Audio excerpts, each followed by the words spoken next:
The story opens in the raw, pre-state landscape of Nesher, a small community serving as the backdrop for Shabtai Shavit's earliest confrontation with the labyrinthine reality of the Middle East. Raised in a modest cabin, the young Shavit watched Arab neighbors from Balad-e-Sheikh arrive seasonally to harvest olives in his family's yard. These formative interactions did far more than pass the time. They ignited a lifelong curiosity that would define his trajectory, compelling him to begin learning Arabic while still in kindergarten. This initial spark matured into a formal academic discipline during his high school years, where he joined Israel's inaugural class specializing in Middle Eastern studies. Looking back, the path from that olive grove to the nerve center of Israel's security apparatus appears almost preordained, carved by an innate fascination with the region's language and culture. Shavit's entry into the shadow world officially began in 1964 when he was inducted into the Mossad, Israel's Institute for Intelligence and Special Operations. He walked into an organization still heavily shaped by the generation of 1948, a cadre of founders and pioneers who had forged the state's survival strategies in fire. As a fresh recruit, he stepped into a realm defined by secrets, eager to serve a nation that felt perpetually under siege. His early service was a trial by fire, characterized by grueling operational training and the absorption of a professional code that prioritized silence, precision, and absolute devotion to the mission. A pivotal moment in his fledgling career arrived in mid-1965. Shavit, then a junior officer, was summoned to the office of Meir Amit, the director of the Mossad. For a young operative still finding his footing, the meeting was unexpected and imposing. Amit presided from behind a T-shaped desk, a piece of furniture destined to serve 5 successive directors, symbolizing the heavy continuity of the office. The director laid out a mission demanding deep cover and total commitment. Shavit had been chosen to replace an officer in Iran, a nation maintaining a complex, clandestine relationship with Israel. The posting was not to the cosmopolitan comforts of Tehran, but to the harsh, remote environment of the South. This Iranian mission was a cornerstone of Israel's national security strategy at the time, known as the periphery doctrine or the triangle theory. The strategy posited that Israel, encircled by hostile Arab neighbors, had to forge alliances with non-Arab nations on the region's outer edges. The Shah's Iran served as the northern anchor, with Ethiopia and others securing the south. It was a delicate relationship born of necessity rather than affection. The Iranians coveted Israeli expertise but resented their reliance on it, rendering the Israeli presence both vital and precarious. Amit's orders to Shavit were stark, highlighting the fragility of this alliance. He warned that their hosts were constantly looking for an excuse to end the cooperation. Shavit's primary directive was survival. He was not to return with the key, meaning he must ensure the station remained open. In January 1966, Shavit and his wife, Yael, departed for a 2.5-year deployment in Iran. They established themselves in the southwestern province of Khuzestan, a region defined by punishing weather and a volatile demographic mix. The heat was oppressive, with summer temperatures high enough to cook an egg on a car roof in minutes, while the humidity hung in the air like a physical weight. Their daily rhythm was dictated by the elements, with the city shutting down during the scorching midday hours and stirring to life only in the late afternoon. Living undercover, their true identities known only to local intelligence partners, they maintained a constant state of alertness, carefully curating a facade that walled off their professional duties from their personal lives. Khuzestan was a geographically and ethnically distinct environment. To the west lay the Iraqi border, defined not by fences but by the vast, reed-choked marshes of the Tigris and Euphrates Delta, a watery maze inhabited by tribes living in stilt houses. To the east lay an endless expanse of desert. The province was a flashpoint for tension between Iran and Iraq, friction that occasionally erupted into military skirmishes. For Shavit, this arena served as a masterclass in the complexities of the Persian Gulf. He observed the deep-seated historical animosity between Persians and Arabs, witnessed the arrogance of the Iranian elite toward their neighbors, and analyzed the internal strain of a vast empire held together by a centralized, authoritarian regime. Shavit's time in Iran provided insights that would shape his strategic understanding for decades. He recognized the inherent contradiction in an Iranian identity that celebrated its pre-Islamic imperial heritage while adhering strictly to the Shiite faith. He noted the friction between the Shah's secular ambitions and the religious undercurrents coursing through society. Watching the Ashura processions, where believers flagellated themselves in displays of religious ecstasy, he saw a stark contrast to the Western-oriented modernity the monarchy tried to project. These experiences taught him a crucial lesson. Beneath the surface of diplomatic treaties lay deep cultural and religious forces capable of erupting without warning. The intelligence work itself was intense and highly productive. The Israeli mission functioned as a factory for human intelligence, running agents and harvesting vast quantities of data. This information was critical not just for understanding Iran, but for monitoring Iraq, Israel's most dangerous eastern adversary. The cooperation gave Israel a window into the Iraqi military's internal workings and the flow of Soviet weaponry into the region. In the field, Shavit mastered the art of human intelligence, learning that the bond between handler and source was the ultimate tool for divining an enemy's intentions, a nuance that no technology could ever replicate. Returning to Israel in the summer of 1972, Shavit faced the jarring transition back to headquarters bureaucracy. After years of operational independence, the confinement of office work and administrative paper pushing felt suffocating. This professional restlessness nearly drove him to leave the service, but a new opportunity anchored him. In mid-1973, he was appointed head of the Mossad's Operations Directorate, a role that placed him at the nexus of the organization's activity and in close proximity to Director Zvi Zamir. Shavit assumed this central post during a period of escalating tension. The war of attrition along the Suez Canal had officially ended, but the conflict remained unresolved. Egyptian President Anwar Sadat was signaling a strategic shift, aiming not for Israel's total destruction, but to break the diplomatic stalemate through limited military action. However, the Israeli intelligence community was paralyzed by a rigid conception, the concept that Egypt would not attack without first achieving the strategic capability to strike deep into Israel. This prevailing theory blinded military leadership to the mounting evidence of war preparations. As head of the Operations Directorate, Shavit attended weekly briefings with the head of military intelligence, witnessing the systematic dismissal of warning signs. Military intelligence, acting as the national estimator, filtered all data through its confident assessment that the probability of war was low. At that time, the Mossad functioned primarily as a collection agency without its own independent research department, supplying raw material that military analysts interpreted. This structural flaw created a dangerous blind spot.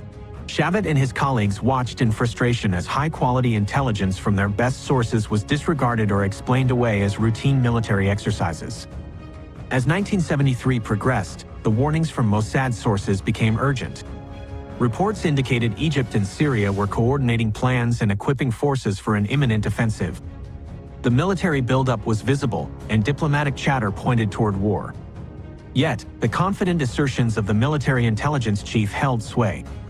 The dissonance between the raw data and the official assessment grew deafening within the Mossad's corridors. Senior operatives expressed bewilderment at the blindness of their intelligence consumers, feeling the heat of the approaching fire while remaining powerless to shift the inertia of established doctrine. The tension snapped in the days leading up to Yom Kippur. On the Friday before the holiday, Shavit went home and asked his wife to pack his military bag, certain that war was inevitable. His conviction stemmed from a flood of alerts received that week, painting an undeniable picture of attack. That night, the Mossad director received a specific warning from a top source in London. Hostilities would begin the next day. This final piece of intelligence triggered a frantic cascade of notifications to the Prime Minister and Minister of Defense, finally shattering the complacency that had blanketed the country's leadership. War broke out on October 6, 1973. Shavit spent the morning monitoring incoming reports. By noon, confirmation arrived that Egyptian forces were using water cannons to breach the sand ramparts of the Suez Canal. Even as the attack unfolded, military intelligence remained hesitant, clinging to the hope it was merely an exercise. Shavit left his office and drove north to join his reserve unit on the Syrian front. The transition from the sterile environment of intelligence briefings to the chaos of the battlefield was abrupt and brutal. He witnessed firsthand the bloody consequences of unheeded warnings as Israeli forces struggled to contain the surprise assault. The aftermath of the Yom Kippur War triggered a seismic shift in Israeli intelligence. The trauma of the surprise attack led to the Agronaut Commission, a state inquiry into the failures that precipitated the war. Shavit was appointed to lead a team assisting Mossad Director Zvi Zamir with his testimony, a task requiring a comprehensive review of years of gathered intelligence. Sifting through thousands of documents, the magnitude of the missed opportunities became agonizingly clear. The intelligence had been there. The enemy's intentions were documented. The capabilities were known. The failure lay not in collection, but in assessment and the rigid adherence to a flawed concept. The Commission's findings led to the dismissal of the military intelligence chief and a restructuring of the entire apparatus. The monopoly of military intelligence as the sole national estimator was broken. The Mossad was mandated to establish its own research department, transforming it from a pure collection agency into an organization with a voice in strategic decision-making. For Shavit, this era of reform was a lesson in the dangers of groupthink and the necessity of pluralism in analysis. He learned that skepticism is a survival skill and that an intelligence officer's duty is to question prevailing wisdom. In the years following the war, Shavit continued his ascent, serving in various command positions and mastering the diverse disciplines of the spy trade. He navigated a shifting Middle East where old enemies signed peace treaties and new threats emerged. Peace with Egypt removed the largest Arab army from the cycle of war but shifted the focus to Palestinian terrorism abroad and the growing ambitions of Iraq and Syria.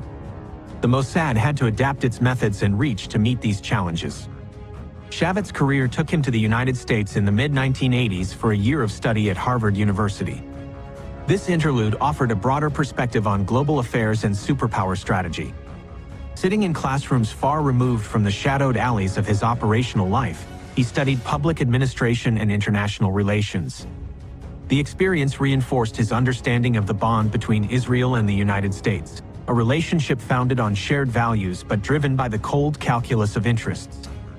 He observed how Washington made decisions and where Israel fit into the West's grand strategy, knowledge that would prove crucial as he prepared for leadership roles requiring delicate international diplomacy. Upon returning, Shavit was appointed head of the Mossad's headquarters division, effectively becoming the deputy director. Sitting at the director's right hand, he observed high-level decision-making, managed complex interagency relations, and oversaw resource allocation during a time of tightening budgets. He dealt with the fallout of operational mishaps and the pressure to deliver results in an increasingly transparent world. The discovery of an Israeli spy in the United States and the resulting diplomatic crisis served as a stark reminder of the risks inherent in the business. During this period, the threat landscape shifted again. Iraq, under Saddam Hussein, emerged as a primary concern. The dictator's pursuit of non-conventional weapons, including nuclear and chemical capabilities, moved to the top of the Mossad's priority list. Shavit was deeply involved in efforts to monitor and thwart these ambitions, overseeing global operations to track procurement networks and dual-use technologies.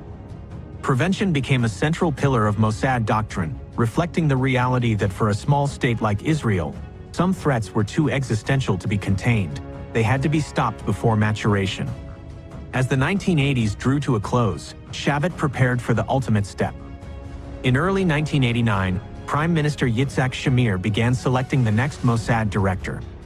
The choice lay between Shavit, the internal candidate raised within the organization, and an external military candidate favored by the defense minister. The decision carried immense weight, signaling the government's confidence in the Mossad's homegrown leadership. Shavit met with the Prime Minister, presenting his vision with the quiet confidence of a man who knew the machinery of intelligence from the inside out. The decision went to Shavit. On April 19, 1989, a modest ceremony took place in the Prime Minister's office in Jerusalem. The room was packed with the elite of Israel's defense establishment, yet the atmosphere remained understated, typical of Shamir's style. The outgoing director read a farewell letter. The Prime Minister read the appointment. Shavit stood before them as the first director who did not belong to the generation of 1948. He represented a new era, a bridge between the founders and the future. In his acceptance remarks, Shavit broke with his usual reticence. He spoke of the 25 years that had prepared him for this burden. He acknowledged the heavy responsibility of commanding an organization operating in the shadows to secure the state's existence. He thanked the Prime Minister for the trust and paid tribute to the operational commanders before him, men with centuries of cumulative field experience. He emphasized the Mossad's unique human spirit and the need for interagency cooperation as a force multiplier against existential threats. The Prime Minister, surprised by the eloquence of his usually taciturn appointee, whispered a comment to a colleague about Shavit's hidden oratorical ability. The ceremony concluded with a toast and traditional barikas. As the guests dispersed, Shavit left Jerusalem and drove toward the coast. He entered the office he had viewed with awe for so many years and took his seat behind the director's desk. The furniture was the same, but the world outside was changing rapidly. The Cold War was ending, the Soviet Union was crumbling, and a new order was emerging in the Middle East. Shavit assumed command at a historic crossroads. The redrawn geopolitical map presented new dangers and opportunities. He brought a detailed blueprint for effecting change while maintaining continuity, foreseeing the rise of non-conventional terror, ballistic missile threats, and the need to harness technology. He understood the Mossad had to adapt to a world of porous borders and elusive enemies. Sitting in the director's chair, he was no longer just an operative or manager. He was the custodian of the nation's secrets. The weight of the position settled upon him, a heavy mantle accepted with reverence and determination, marking the irreversible transition from a life of execution to a life of ultimate responsibility. Before we move on, please subscribe to our channel, Union Ace, and hit that like button if you're enjoying the content. Also, don't forget to share this with your friends and family. Alright, let's get back to it. The year 1989 marked the commencement of a tenure defined by the violent collision of ancient vendettas and a rapidly disintegrating global order. Shabtai Shavit settled into the director's chair just as the ironclad certainties of the Cold War began to dissolve, leaving behind a landscape that was fluid, unpredictable, and treacherous. While the Soviet Union, once the monolithic patron of Israel's enemies, crumbled, and the United States stood tall as the sole superpower, the vacuum in the Middle East was swiftly filled by the unchecked ambitions of local dictators. The Mossad's gaze turned sharply toward Iraq, where Saddam Hussein had emerged from a grueling 8-year war with Iran not humbled, but dangerously emboldened. The Iraqi dictator was channeling his nation's vast oil wealth into a feverish acquisition of strategic capabilities, intent on transforming Iraq into the undisputed hegemon of the Arab world. Intelligence streaming into Mossad headquarters painted a disturbing portrait of a regime obsessed with non-conventional power. Reports detailed Saddam's relentless pursuit of chemical and biological weapons, alongside a renewed, clandestine effort to obtain nuclear capability. The specter of the Osirak reactor, destroyed by the Israeli Air Force nearly a decade prior, loomed large, but the Iraqis had internalized the lessons of that failure. They had dispersed their assets and pivoted to Western companies for dual-use technologies, constructing a labyrinthine procurement network spanning Europe and the Americas. Shavit directed the agency's full weight toward entangling this web, launching operations to track illicit shipments of specialized alloys and centrifuges. It was a silent, frantic race, a contest between the patient accumulation of deadly technology and the desperate necessity of interrupting it before a threshold was crossed. As the decade turned, the tension ratified. In the summer of 1990, the Mossad detected the final indicators of Saddam's military adventure. The August invasion of Kuwait caught much of the world off guard, but for those monitoring the Iraqi buildup, it was the realization of a long-feared aggression. The annexation of the small, oil-rich neighbor triggered an immediate international crisis. The United States began assembling a massive coalition to liberate Kuwait, a diplomatic feat necessitating the participation of Arab states. For Israel, this created a strategic paradox. The Jewish state was the ultimate target of Saddam's rhetoric, yet its active involvement in the coalition would shatter the fragile alliance between Washington and the Arab capitals. As the January 1991 deadline for Iraqi withdrawal approached, the atmosphere in Israel grew thick with dread. The threat of chemical warheads mounted on Iraqi Scuds forced the population into a surreal existence of gas masks and rooms sealed with plastic sheeting. Shavit found himself at the epicenter of the national decision-making process, a fixture in daily cabinet meetings held within the secure underground complex of the General Staff. The pressure on Prime Minister Yitzhak Shamir was crushing. The defense establishment and key ministers clamored for a preemptive strike or, at minimum, immediate retaliation once hostilities commenced, arguing that restraint would erode Israel's deterrence and leave its citizens vulnerable to a passive waiting game. This dilemma was compounded by the precarious position of Jordan. King Hussein, a longtime covert partner of Israel, had publicly aligned himself with Saddam, driven by domestic volatility and economic dependence on Iraqi oil. This alignment raised the terrifying prospect of an eastern front opening up, with Iraqi divisions surging through Jordan to threaten Israel's border. In the days preceding the war, a secret meeting took place in London between Prime Minister Shamir and King Hussein to defuse this danger. In a tense but candid exchange, the king explained his constraints but offered a crucial assurance. He would not permit Iraqi aircraft to overfly his kingdom, nor would he allow Iraqi ground forces to cross his territory. This guarantee provided Shamir the strategic breathing room required to entertain the American request for non-intervention. When war erupted in mid-January, the nightmare scenario materialized as Iraqi al-Hussein missiles streaked across the night sky toward Tel Aviv and Haifa. The impacts were devastating to property and morale, even if casualties were miraculously low. In the government war room, the debate raged with every siren. Military chiefs presented plans for commando raids and airstrikes in western Iraq to hunt the elusive launchers. Shavit observed the prime minister withstand this pressure with a stoicism that belied the chaos outside. Shamir understood the broader strategic game. He recognized that by absorbing the blows without retaliating, Israel allowed the United States to dismantle the Iraqi war machine without fracturing the coalition. It was a gamble on American effectiveness and Israeli resilience, a test of nerves where inaction was the most difficult action of all. The war concluded with the liberation of Kuwait and the degradation of the Iraqi conventional threat, validating the policy of restraint.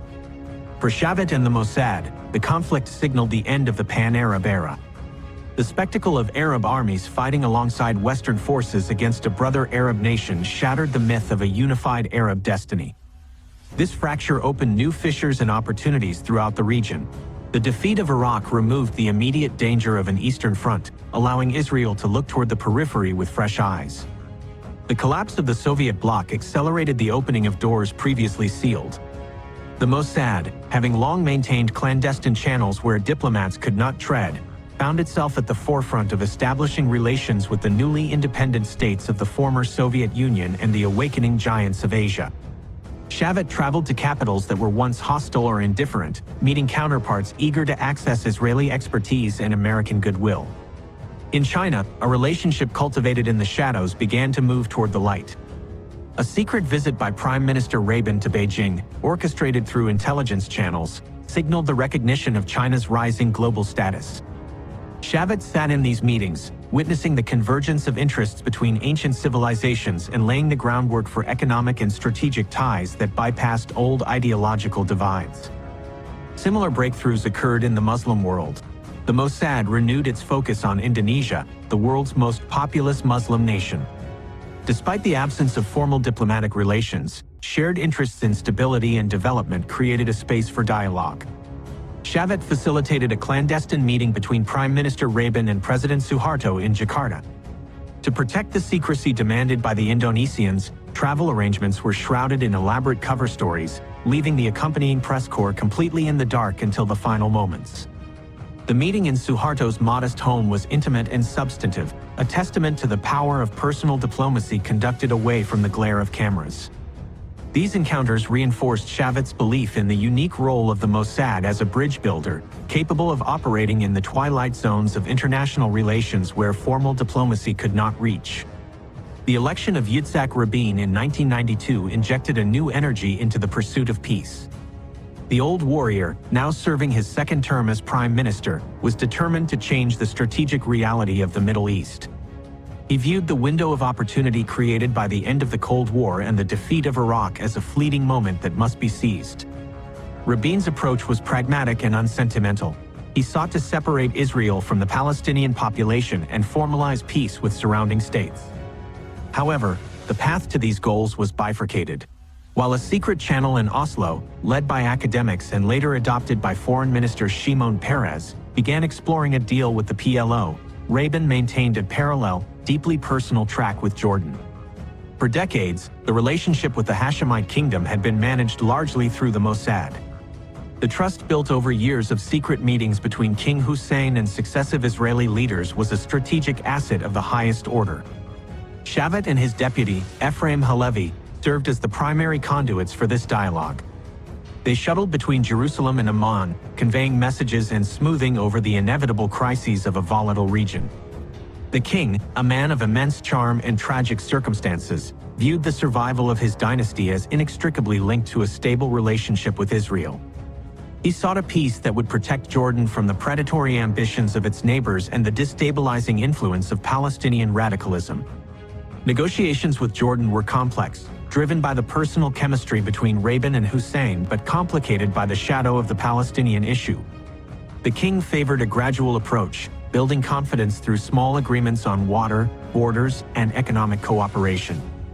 Rabin, by contrast, pushed for a comprehensive treaty that would fundamentally alter the regional landscape.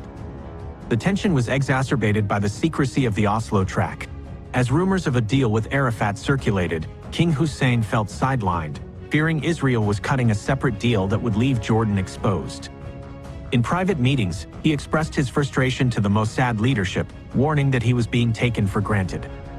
The revelation of the Oslo Accords in 1993 hit the Jordanian monarch hard.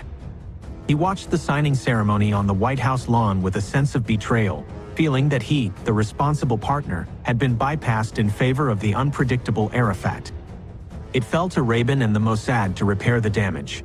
In a series of intense, secret meetings, they reassured the king that peace with Jordan remains a strategic priority. The breakthrough finally came in 1994. The draft of a peace treaty was hammered out in London and finalized in late-night sessions in Amman. The relationship moved from the shadows to the sunlight. The signing ceremony in the Arava Desert was a moment of profound emotion, not merely a diplomatic formality but the ratification of a genuine partnership between two men who had spent their lives in conflict.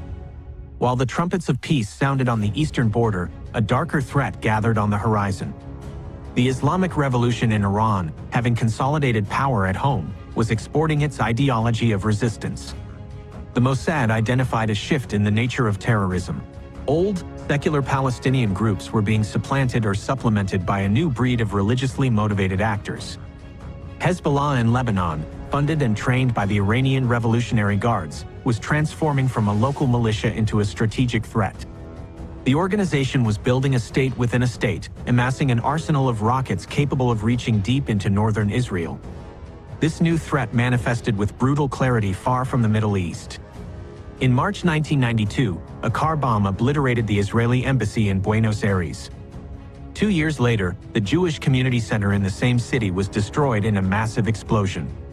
Intelligence investigations pointed unmistakably to Hezbollah, operating with Iranian logistical support. These attacks signaled that the battlefield had become global. The enemy was no longer just a guerrilla fighter on the border but a sophisticated network capable of striking soft targets anywhere in the world. Shavit realized the distinction between local terror and strategic threat had vanished. The Mossad now had to operate on a global scale, tracking sleeper cells in South America, Southeast Asia, and Europe. The rise of Iran as a nuclear aspirant added a layer of existential urgency. Intelligence indicated that Tehran was not merely seeking regional influence but was systematically acquiring components for a nuclear weapons program. The procurement networks were opaque, utilizing front companies and illicit channels to obtain centrifuges and fissile material. Shavit directed a major portion of the agency's resources toward exposing and disrupting this effort. The strategy was one of prevention, a silent war of sabotage and interdiction designed to buy time. The Mossad worked with friendly services, sharing intelligence to block shipments and pressure suppliers, but often found itself acting alone in the face of international complacency. Throughout this period, Shavit navigated the delicate internal politics of the Israeli intelligence community. The traditional division of labor, where military intelligence served as the national estimator, came under strain. The Mossad's direct access to high-level human sources often provided a picture that contradicted the assessments of military analysts. Shavit argued for a pluralistic approach, insisting the Mossad had a duty to present its independent view to the Prime Minister. This led to friction with military chiefs who viewed intelligence assessment as their exclusive domain. However, the lessons of 1973 remained vivid. The danger of a single concept dominating the national discourse was a risk Israel could not afford to take again. The relationship between Shavit and Prime Minister Rabin deepened during these years. Rabin, a man who valued precision and operational discipline, found in the Mossad director a kindred spirit. He relied on the agency not just for information but for the execution of sensitive diplomatic missions. Shavit was a frequent visitor to the Prime Minister's residence, briefing him on operations and receiving direct instructions. The trust was absolute, Rabin understood the lonely burden of command and appreciated the quiet professionalism of the intelligence service. He saw the Mossad as a vital tool in his grand strategy, a means to secure the periphery while he took the political risks necessary for peace. By 1995, the atmosphere in Israel was charged with a toxic mix of hope and hatred. The peace process had polarized the nation. Withdrawals from Palestinian cities and a wave of suicide bombings by Hamas had emboldened rejectionists on both sides.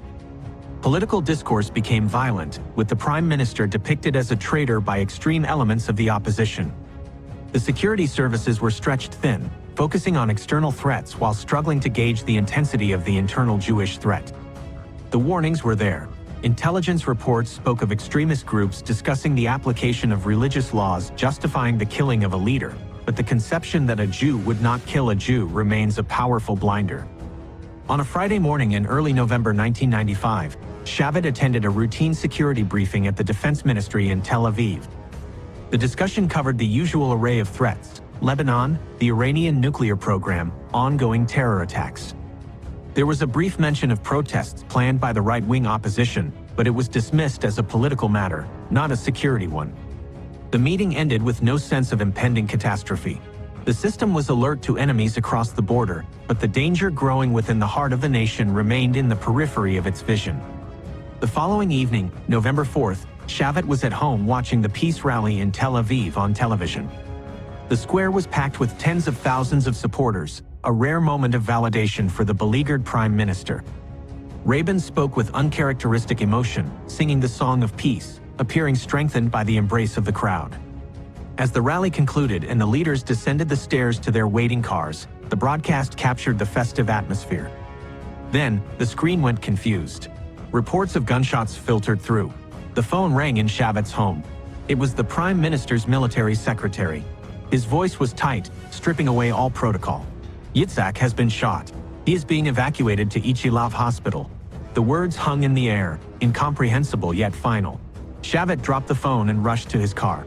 The drive to the hospital was a blur, a frantic race against a reality he refused to accept. He arrived at the emergency room entrance, forcing his way through the gathering crowd of security detail and stunned officials. Inside, the atmosphere was one of paralyzed shock. Hospital staff moved with desperate urgency, but the silence in the corridors told the story. Shavit found a corner in the sterile hallway near the operating theater and waited. The faces around him, ministers, generals, aides, were pale masks of disbelief. They were the guardians of the state, men who had fought wars and managed crises, yet in this moment, they were utterly helpless. The fortress of Israeli security had been breached not by an Arab army or a foreign terrorist, but by an assassin from within. When the hospital director finally emerged to announce that the prime minister was dead, the world seemed to tilt on its axis. Shavit entered the room where Leah Rabin sat. The grief was physical, a heavy, suffocating presence. He approached the widow of the commander he admired above all others, a man who was not just a boss but a pillar of the nation's existence. He took her hand, struggling to find words that could bridge the abyss.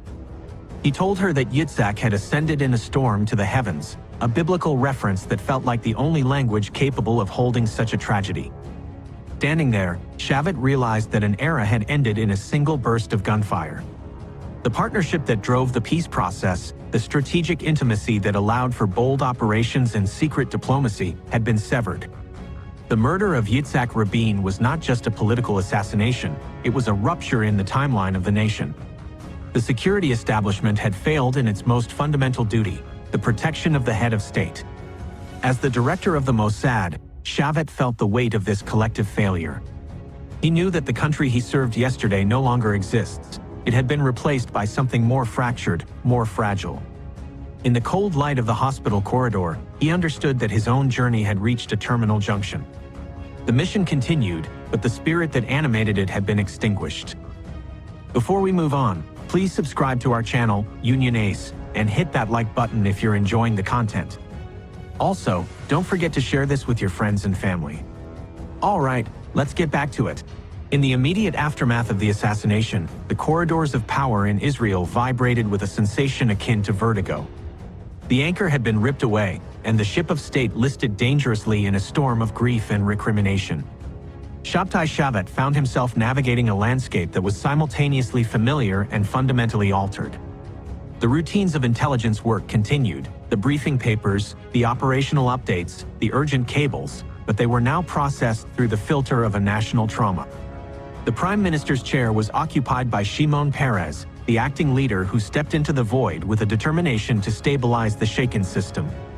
Shavit requested a meeting with Peres shortly after the funeral. He walked into the Prime Minister's office, the room still echoing with the presence of its former occupant, and informed Peres of his decision to resign. This was not a sudden impulse born of the tragedy but the culmination of a dialogue he had begun with Rabin months earlier.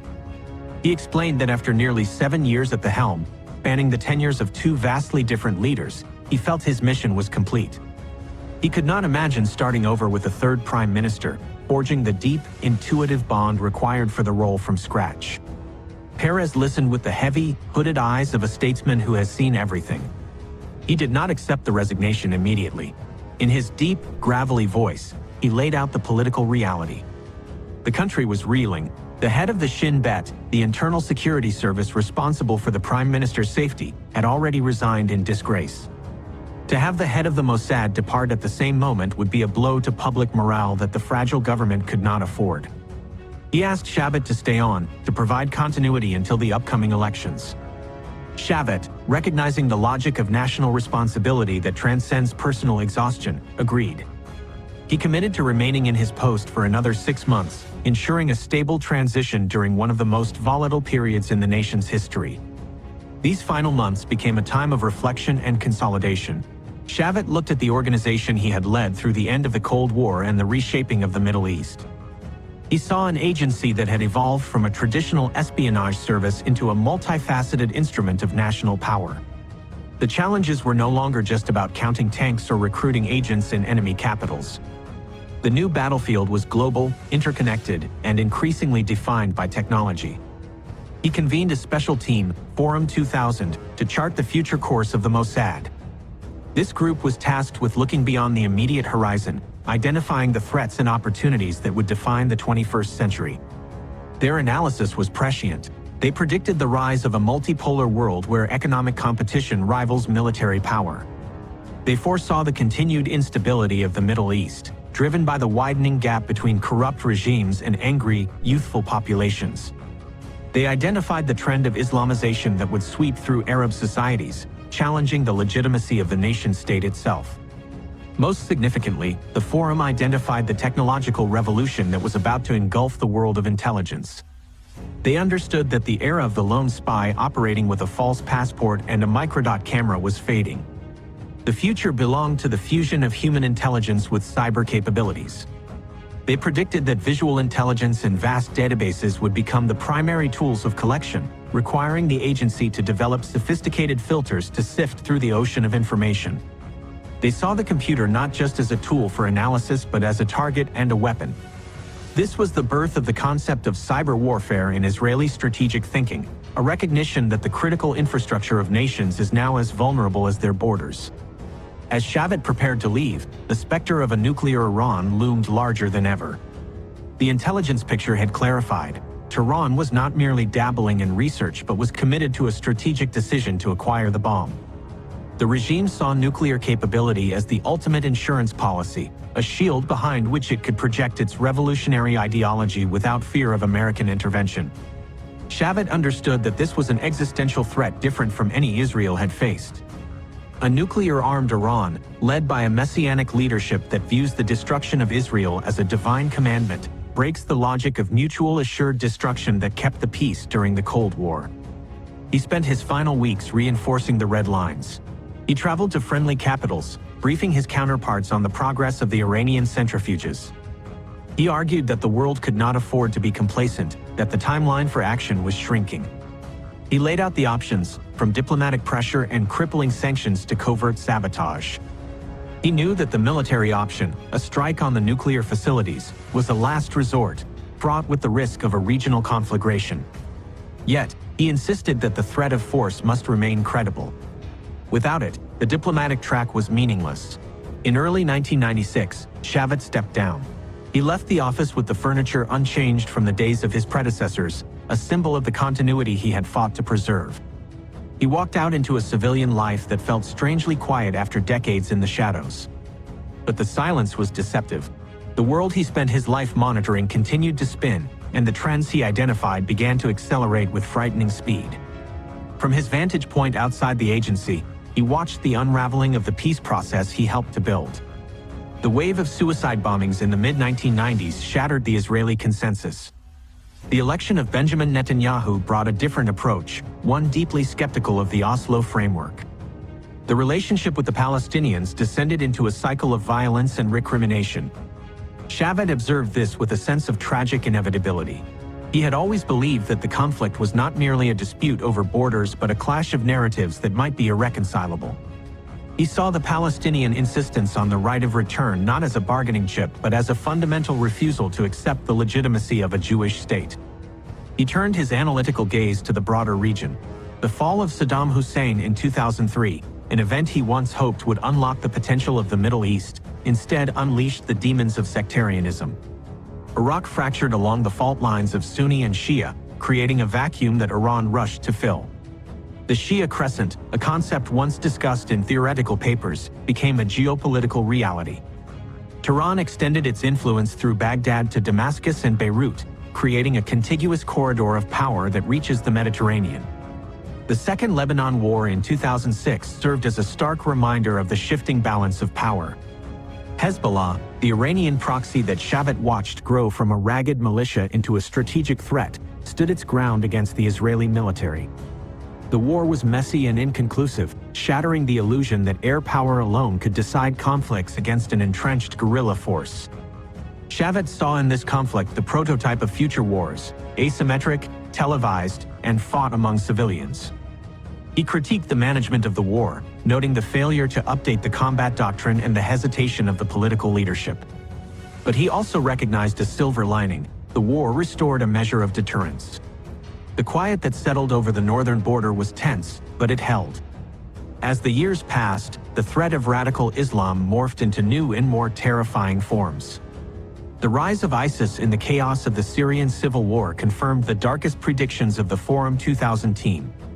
The collapse of state structures in the Arab world released a nihilistic energy that knew no borders. Shavit watched the horrors of the caliphate with the eye of a man who understood the roots of this rage. He saw it as the ultimate expression of the failure of Arab modernity, a retreat into a fantasy of religious purity fueled by despair and oil money. Yet, even in this bleak landscape, he identified opportunities. The rise of Iran and the violence of the jihadists created a convergence of interests between Israel and the moderate Sunni states. Saudi Arabia, Egypt, and the Gulf monarchies found themselves in the same trench as the Jewish state, facing the same enemies. This de facto alliance, operating largely beneath the radar, validated the periphery doctrine in a new form. Shavit advocated for a regional approach to peace, arguing that the bilateral track with the Palestinians was dead. He believed that a solution could only be imposed from the outside, through a coalition of Arab states backed by American power. He remained deeply engaged with the issue of the Iranian nuclear program. He watched the diplomatic dance between Tehran and the West with skepticism. He knew the Persian bazaar mentality, the infinite patience and the skill in negotiation. He feared that the West, eager for a deal and weary of war, would trade away the leverage of sanctions for a temporary delay in the program. When the nuclear deal was finally signed in 2015, he viewed it as a gamble. It bought time, yes, but it also legitimized Iran's status as a threshold state and released billions of dollars that would fuel its regional aggression. The cyber domain, which he helped to inaugurate as a field of battle, exploded into the public consciousness. The Stuxnet virus, which crippled the Iranian centrifuges, was the realization of the silent war he envisioned. But he also saw the blowback. The tools of cyber warfare proliferated, becoming available to rogue states and criminal organizations. The world became a glasshouse where secrets were impossible to keep. The Snowden revelations exposed the extent of American surveillance, triggering a global debate about privacy and security. Shavit argued that in a democracy, there is an inherent tension between transparency and safety, but that the state must retain the capacity to keep secrets. Without the ability to operate in the dark, the defense of liberty is impossible. In his later years, Shavit assumed the role of a strategic mentor. He headed an institute for counterterrorism, teaching the next generation of security professionals. He wrote and spoke, trying to dispel the illusions that cloud the public debate. He insisted on seeing the world as it is, not as we wish it to be. He warned against the comfort of wishful thinking, the belief that economic prosperity or technological superiority could solve deep-seated ideological conflicts. He looked at the state of Israel with a mixture of pride and concern. The country had become an economic powerhouse, a hub of innovation and culture. It had absorbed millions of immigrants and built a military that was the envy of the world. But the internal fissures were widening. The unresolved question of the territories, the tension between religious and secular, the erosion of social solidarity. These were threats that no intelligence agency could thwart. He believed that the ultimate guarantee of security was not the tank or the computer virus, but the resilience of the society. He returned often to the memory of Yitzhak Rabin. The assassination remained the pivotal tragedy of his life, a wound that never fully healed. He wondered what might have been if the bullets had missed. He imagined a Middle East where the peace treaty with Jordan was the first step in a broader reconciliation, where the wisdom of the old soldier guided the nation through the turbulence of the new century.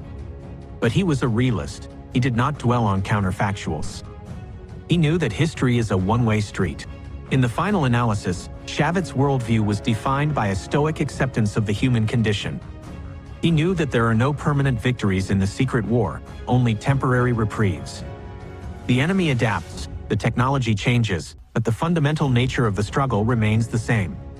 It is the fight to preserve a sanctuary for the Jewish people in a hostile region, a task that requires eternal vigilance. He thought back to his childhood in Nesher, watching the Arab neighbors harvest olives. The cycle of the seasons, the connection to the land, the complexity of living side by side with another people, these were the constants. He had spent his life trying to secure that existence, moving from the olive grove to the command center, from the field to the director's chair.